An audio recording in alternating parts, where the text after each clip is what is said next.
Olá, amigas! Então como é que está tudo por aí? Tudo simpático? E essa resiliência? Já é intrínseca? Amigas, já sabemos que às quartas é a hora do conto.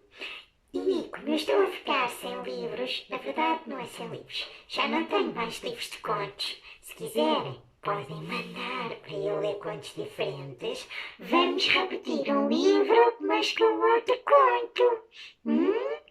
Por isso, amigas, a dica do Corona, o contra-ataque do GE, na hora do conto.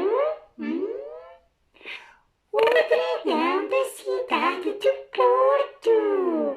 Sim, amigas, o dragão que vocês assumem, grande maioria que faz parte do Clube do Porto, não tem a sua origem no futebol.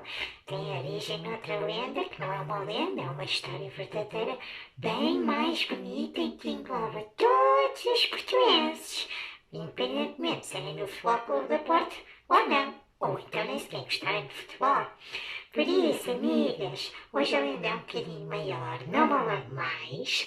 Este texto é retirado das lendas do posto do João Cleto. Espero que gostem da dica do Corona ao contra-ataque de hoje. O dragão da cidade do Porto. Já sabem que amanhã temos mais. E olhem, amigas, divirtam-se! A figura do dragão é já há muitos anos a mascote da principal instituição desportiva da cidade, o Futebol Clube do Porto. O estádio, inaugurado em 2003, foi batizado como Estádio do Dragão. Para muitos, a associação desta figura mitológica ao clube e ao seu emblema resulta da ideia e da imagem de força e de invencibilidade transmitida por este prodigioso e fabulado animal. Mas, tal interpretação é afinal uma lenda dos nossos dias. Muito antes de surgir um símbolo do clube, e durante mais de um século, o dragão fez parte do brasão da própria cidade.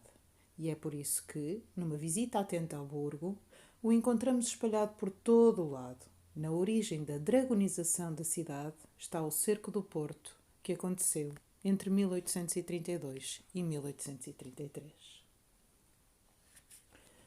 Quase todos o sabem. O emblema do Futebol Clube do Porto inclui, sobre uma bola azul com as letras FCP abertas a branco, o brasão da cidade. Mas nem sempre foi assim. Foi só a partir de 1922 que, ao que parece por sugestão de Augusto Batista Ferreira, jogador do clube, se decidiu sobrepor à referida bola as armas da cidade. Nascia assim um símbolo que, sem alterações, perdura até aos nossos dias. Já o mesmo não se pode dizer do brasão da cidade. A 25 de abril de 1940, era publicada uma portaria do Ministro do Interior que aprovava uma nova Constituição Heráldica das Armas, selo e bandeira do município. As alterações ao brasão, então introduzidas, que são as que chegaram até aos nossos dias, não ocorreram unicamente pelo Porto. Aliás, elas fizeram parte de uma estratégia bem mais alargada do regime ditatorial de Salazar, que vivia nessa altura o seu apogeu e que, num contexto de afirmação nacionalista, exigiu então uma revisão às armas e brasões de todos os concelhos, de todas as freguesias do país, através do qual, entre outros, se expurgassem esses símbolos, resquícios liberais e monárquicos. E foi assim que do brasão da cidade do Porto foi retirada a coroa que o encimava, coisa que nem a Primeira República ousara fazer, agora substituída por uma coroa de 5 castelos. Essa antiga coroa, da qual emerge um dragão, desaparecia assim do brasão da cidade, mas não de algumas instituições que, contra a vontade da ditadura e sublinhando o velho espírito combativo dos portuenses, fizeram questão de, teimosamente, manter o velho brasão com a sua coroa e o respectivo dragão. Símbolos associados a antigos combates da liberdade.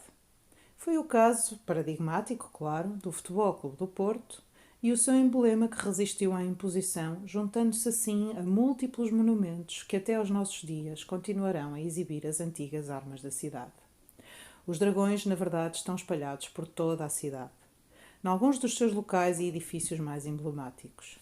Na voragem apressada do dia a dia nem nos damos conta disso, mas eles, os dragões, estão na estátua equestre de Dom Pedro IV na Praça da Liberdade, na fachada dos Passos do Conselho na Avenida dos Aliados, no Palácio da Justiça na Cordoaria, em antigas e importantes fontes da cidade, como a que se localizava no Largo de São Domingos e está hoje nos Jardins do Barão Nova Sintra, no Palácio da Bolsa e na estátua do Infante Dom Henrique, no altar onde está depositado o coração de Dom Pedro IV na Igreja da Lapa, numa das faces da Torre da Casa dos 24 ao lado da Catedral. Esta é, definitivamente, a cidade do dragão. Mas que dragão é este, afinal? Porque está a associação do Porto e do seu antigo brasão a tal figura mitológica? Para responder a esta questão, temos que recuar a 1832-33 e ao histórico e crucial Cerco do Porto. Durante um ano, a cidade na qual se encontrava o rei Dom Pedro IV e os principais dirigentes políticos e militares liberais resistiu de um modo heroico ao cerco que lhe foi imposto pelas forças absolutistas de Dom Miguel, seu irmão de Dom Pedro. Duas concepções antagónicas do que deveria ser a sociedade e o poder digladiavam-se de um modo atroz. Cercando a cidade, os miguelistas procuravam manter o antigo regime, centrado na figura do rei absoluto, escolhido por desígnio divino. No interior do Porto, os liberais defendiam uma nova condição política, inspirada em parte nos ideais da Revolução Francesa, baseada numa Constituição, na eleição em cortes e na qual o rei possuía tal cargo por vontade popular e porque era representante de todo um povo. Foi um ano terrível e de enormes sacrifícios para a cidade. Cercada, bombardeada, continuamente atacada e incendiada, a estes males rapidamente se somaram a fome e a peste. Além dos inúmeros mortos e feridos resultantes do conflito, imensas valas comuns recolhiam famílias inteiras dizimadas pelas doenças e privações. Mas foi também um ano de solidariedades, de interajuda, de resistência e, no final, de vitória. Um momento crucial na história de Portugal contemporâneo, um momento que Almeida Garrett, ele próprio, um dos cercados, descreveu como sendo aquele em que Portugal velho acaba e começa um novo. Ora, Dom Pedro IV não esquecerá o ato de bravura e coragem da cidade na defesa da liberdade e do liberalismo e no apoio decisivo que deu à sua causa, e agradeceu de diversas formas. Doou o seu coração à cidade, coisa que de facto se concretizou, encontrando-se guardado praticamente desde que foi retirado do seu corpo após a sua morte na Igreja da Lapa. Atribuiu ao Porto e aos seus habitantes a mais alta condecoração do país, a Ordem de Torre e Espada. Passou a designar o Porto como a sua cidade invicta e criou o título de Duque do Porto, uma honra destinada a partir de então ao segundo filho dos reis de Portugal. Dom Pedro morrerá pouco tempo depois do Cerco do Porto e do triunfo do liberalismo. As suas promessas serão cumpridas pela sua filha, a Rainha Dona Maria II, que em 14 de junho de 1837 promulga as novas armas da cidade do Porto, que são, afinal, aquelas que o Futebol Clube do Porto ostenta até hoje. Um brasão onde estão devidamente representados os agradecimentos de Dom Pedro. Nele, com efeito, aparece a insígnia colar da grande cruz da antiga e muito nobre Ordem de Torre e Espada, e sobre ele uma coroa ducal, lembrando que o segundo filho ou filha dos senhores deste reino tomará sempre o título de Duque ou Duquesa do Porto. E porque não se trata de um simples duque, mas sim de um destacado membro da família real, dessa coroa sobressai um dragão negro das antigas armas dos senhores reis destes reinos, cujo pescoço apresenta uma fita com a palavra invicta, título que Dona Maria II atribui igualmente ao Porto.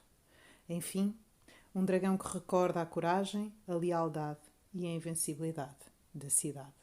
Vitória, vitória, acabou-se a história.